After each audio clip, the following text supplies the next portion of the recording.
Welcome, everybody. I'm Karen Greer with Secure Content Technologies, and I am super happy to have Mike Jolley from Securely with me today.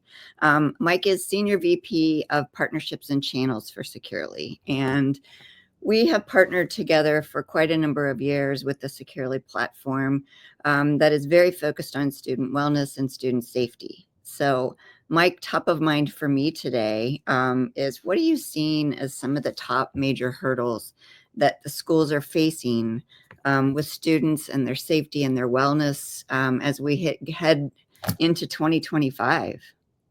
Hey, Karen, thank you so much for having me. I'm very passionate about student safety. In a former life, I was a high school principal for just under a decade. So it's very meaningful work to me to do, and to partner with Securely and to partner with you as well has been incredible. Regarding student safety and trends that are going on, there's a lot of issues, right? A lot of things facing schools right now, a lot of challenges. When I think about the safety side, I would say probably mental health, mental wellness, right? There's so many things that tie back to the mental health and wellness of students. Definitely that's the front runner. Education Week recently published some data around sources of stress for superintendents. I was speaking with a group of superintendents in the last week at a conference, and we were talking about what was stressing them. And this article showed that 2 of the top 4 are actually mental health, right? So student mental health and staff mental health. So it's rising to the level that's obviously very concerning. Top level for the superintendent, which means it's also going to be every other person in the district, down to anybody who's caring for students. And then when you talk about the students themselves, Karen, some other data that I looked at is from the CDC. And what they showed is 4 in 10, right? So 40% students had persistent feelings of sadness and hopelessness. Right. And that's staggering when you think about that. 40% have those feelings. And 2 in 10, Karen, of those students had seriously considered attempting suicide. Those are very sobering statistics, Mike, and dear to my heart. I have really, it's come more to mind, I think, since COVID, which when you think about that's 5 years ago, but I do believe that probably was there before that, and it just became exacerbated with the isolation, et cetera.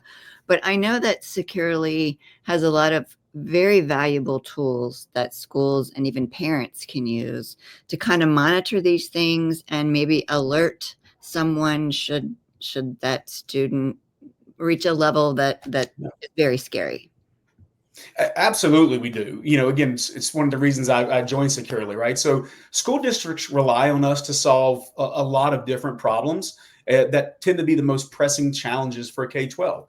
One of those, how to use technology safely and effectively to drive learning outcomes. And then, as you and I were just saying, Karen, addressing the mental health crisis, especially for the youngest students. And then how to manage that technology in the classroom, which again ties back to things. So everything we do is centered around keeping students safe, secure, and ready to learn. And parents are a huge piece of that. We actually, as a safety company, we talk about, the Securely Shield, right? And that shield is made up of a couple different categories: the student safety, the student wellness, campus safety, management, and then one of those being parent involvement integration, right? Parents want to be involved. Parents want to support. Schools want them to support. It's just sometimes they don't know the right way. So, Securely was actually the first, filtering company to provide that data to parents via an app. And it really gives them an insight into what their students are doing, not as a gotcha, not because, look, we don't trust you, because you're helping them learn, right? My oldest daughter, Karen, is about to get her learner's permit. And outside of being terrified, about that, I know she's going to have driver's education, and that driver's ed car has a brake in the passenger seat. Right. The reason that brake is there is so an adult, if needed, can take control and stop that. And that's what we want to do with Securely is kind of provide that sense of safety and guidance to the adults in the school building and to the parents. So when they do see something concerning, they can step in and intervene as needed. That's very cool. So we've had a lot of success in our company with you guys with Securely Pass. Bullying, I think, is still an issue and probably has always been with kids in different ways. Vaping, we're seeing become a big problem. Students that maybe shouldn't be in the same hallway at the same time or the same restroom at the same time.